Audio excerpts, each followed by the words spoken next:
Everything is happening through these screens. How are we getting the most out of that person? I want to see this thing grow long term. Amazing story. You have such a unique perspective on that. Schedule a 2-week vacation. I applaud those models. Undervalue. Secure your digital footprint as well. Why were they even put in place in the first place? Only the most adaptable survive. Let's get to the leaders list. We're going to talk today about what does that look like? How do we make the most of it? And how do we get ready for 2022? Tony, it's strategic planning session season, right? Yes, sir. Absolutely. It's fantastic. Yeah. I mean, it depends on your organization, though. A lot of the companies we work with, I would argue, have already had lots of great strategic planning sessions throughout the year. But I always like to ask companies that are doing their Q4 planning, are they planning for the next year, or are they planning on what happened and the previous year to them? And so it's kind of this discussion around it's almost like triage versus prevention, right? I mean, like there are times that you're going to have to prepare for triage because something has happened and you need strategic planning around that. But if you can get to a point where you are planning consistently and you're prepared for that, then you can prevent a lot of those problems from occurring. Well, no question. I'll just say, and with a company that's growing, you're doing both those things. I mean, that's a great point. No matter how well you plan and prepare, there's also things to triage because something changed in the market. You develop something for a client that is so good. Now, all of a sudden, you're going to go, let's build that out and pitch it to more people. So the plans change. And so you still have to triage. Things still happen. But you're right in that ultimately you want to be in the prepared area as much as you possibly can. Right. And so that when this time of year comes, you're preparing for next year, right? Yeah. You want to take your vitamins so you don't have to have the painkillers. Absolutely. Absolutely. Okay. So regardless of how we got here, we're probably having a Q4 session, right? There's some sort of strategic planning that's taking place. So at this stage, it really probably does come down to, what are you doing to make the most of that session? And so, what happens in the session is, you got to figure out a way to get what's the right way to do the session? What is the right information that should be shared and presented? What's the right people to include in it? And, timing. And so there's a ton of stuff that goes into it. And we know that this is an important part of what Proxy does and the executive multiplier function. So for all those folks out there, whether you're a chief of staff or whether you are an integrator or you're just the project manager or the strategist that got saddled with this, or even the CEO in a lot of cases where unfortunately they're doing it themselves. How do you approach that in a way that's different to help them help companies prepare for it? I mean, I think a couple things. One, when you talk about Q4, I typically think about, Q4 as October is your time to address and make sure you're on target for your Q4 goals you set last year.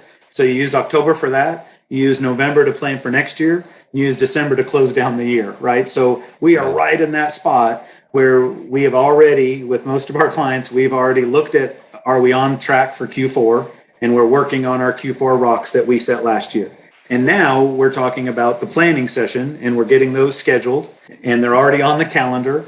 And so really our role is let's make sure we know what the big things are that leadership has decided we're adding to next year, right? So we look at the leaders list. There are these 3 things that we've been waiting on because they weren't for this year, but they're coming and it's time. So we get those 3 things and you identify and you look at them and you go, okay, well, if those are going to be on the agenda, and that's what we're going to talk about from a planning perspective, well, who do I need? I need the CFO in this session, or I need the sales leader in that session, or I need marketing in this session, because that matches with where we know we're going. And because all those people may not be in our big planning session, or maybe they don't have to be in all of it, whether we're talking a 4-hour, an all day, a 2-day, whatever that is. So it's really coming up with that correct schedule that has the right people and then preparing each of them, because a lot of those, again, in our growth companies we work with, some of those are new people. Some of them have been with us 2 months or 6 That's a months. great They weren't point. with us last So year. you're even bringing in some new components, in terms of the individuals who are applying themselves. So you have to give them kind of the history prior, have them prepared. That's a great Right. point. This is what we do and how we do it, and come prepared to talk this way and with your thoughts so we can really make the most of our time. So really, the executive multiplier's role is all about the before, and it's all about the after, right? Where we got to get it ready, and then after we have to take all of that came out of it and help put the plan together so that then we've identified, because we were probably the scribe or someone was a scribe, but ultimately we're there and in the meeting and then able to lay that plan out as we move forward.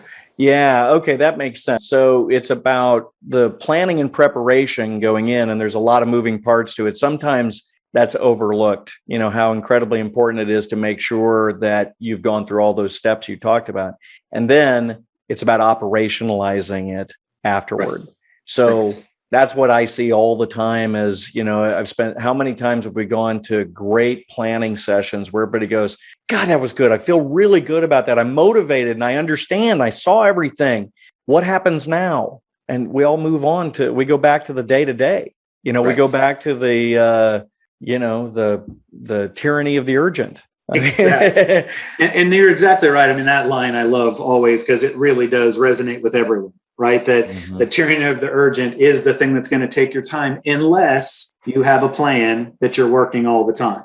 And when you have that plan, again, sometimes you always have to deal with whatever fire comes up. But if you can deal with that and again, get yourself back focused because you've laid out the plan, then you're in a better place always. Got it. So the executive is going to have the preparation done. They know they're going to have it operationalized. Now what's going to happen in the session? How do you make the most of that session? Yeah, it really is. It starts to me with a facilitator and identifying who that's going to be. So you've got the right participants. You know what you want to talk about. Now you need the right facilitator. Sometimes we bring someone in for that because it's the right thing for this team. Sometimes it's the executive multiplier from Proxy that does that. Sometimes it's someone else on the team that's just a really great project leader that understands how to elicit the right feedback from each person. But you have to identify that person that you really know will get you through a meeting, getting each of the issues and topics dealt with in a way that you have something to work with when you're finished. Because that's the other thing. We've all been in meetings, right, that don't have a great facilitator, that haven't thought about what do I need to get to an endpoint to go have a plan. And then you end up mired in some topic for half of your time. Right. And then to your point, you look at each other and go, what did we just accomplish from that? But if you come together with the right people, with an idea who to be there, with the right person driving it, and again, a scribe that you can, at the end of it, you have all the pieces. Now you can build your plan from there and work from there. And again, sometimes Proxy is the facilitator. Sometimes we're a participant. Sometimes we're just the scribe, or the scribe. And I won't say just because that's a super important role. Incredibly valuable, right? And people forget that too, right? People forget that having a scribe is that important because in having someone that's been living with the brand, living with that client all the time, so they understand all those little idiosyncrasies, those little comments that someone makes, they understand it because they're living it. And so that's again, Proxy's able to do that no matter what. Thanks again to Tony Amador for helping us think about strategic planning and our Q4 planning. So a few takeaways.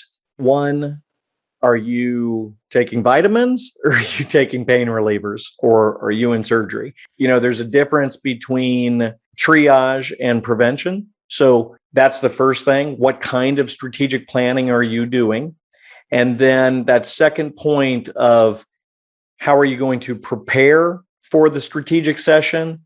What's the right way to do it? Right information, the right people, the right time to do it.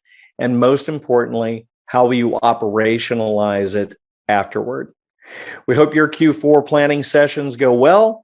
We hope you have the support that you need. And if you don't, feel free to reach out anytime. We're happy to help at Proxy.